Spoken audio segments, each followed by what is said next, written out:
Wow. Yan, yung trellis ng ano. Malaglag tayo dito. Tignan nyo. Ano? Pag nabukbok yung ibabaw na puno ng tubig, tindi. Ayan, hanggang dun. Lahat halos.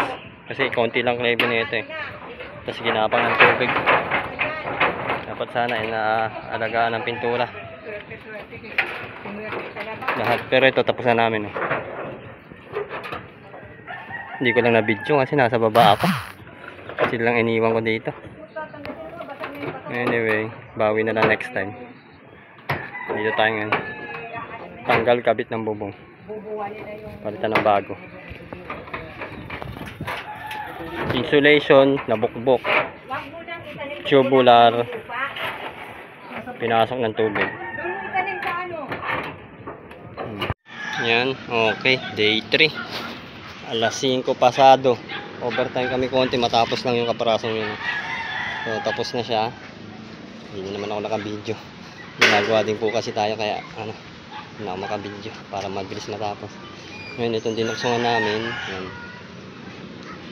Talagang bok-bok na. Kung paano namin pinutol, minsan mapasigsag. Dito yan, sigsag. Pinahabol lang namin yung bulok. Minsan tuwid, minsan sigsag.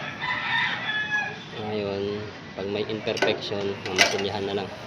Ngayon, pinantakip, flat bar.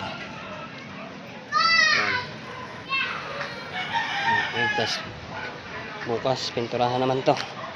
Nilaso na rin namin, yung kaya namuti eh. Nilaso namin yung kalawang. Tapos palitan yung mga bulok.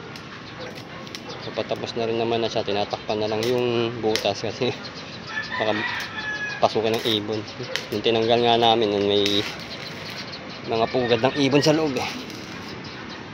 Dami. Yung ilang butas yung may pugad ng ibon. Tapos yung mga bulok na flat bar papalitan lang din natin. Ito flat bar to, yung isa. Okay. Bukas ulit. Ang tapos. Overtime lang konti pero patapos na lang. Okay, day 4. Ayan no, nabuo na namin. Dito kasi ako sa baba, no. Naduktungan na, napinturahan, tapos nalagyan ng additional na flat bar para pamukuan ng bubong. Tapos pininturahan din namin yung bubong namin. Ayan. Kahit epoxy primer lang na 2 coating. Sa experience ko kasi manipis din yung pintura ng bubong pag yung mga nabibili sa hardware, kaya kinakalawang ginagan. Kaya mas mabuting pinturahan na lang din. So ayan, basa yung pintura. Bukas na lang natin kakabit. Gumawa muna kami ng kung ano-ano dito. Yun, okay. Day 5, nakauwi na sila. Natapos naman natin. Palit bubong. Tapos hindi ko pala na waterproofing. Waterproofing ko yun kahit ano na. Yan, maliit na slab na yan. Kasi sinemento ko pa eh. Kaya hindi ko siya magalaw. Pero pwede ko nang pinturahan doon sa walang semento. Yan, nasilat na rin. Tapos yan, flashing bubong. 5 araw. 2 tao. Minsan 2, minsan 1 lang. Minsan 2, minsan 3. Hindi kasi nagpapasok yung isa.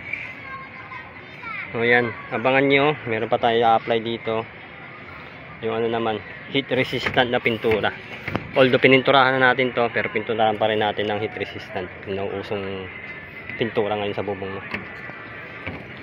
Ayan. Okay. Thank you. At susunod pa natin video.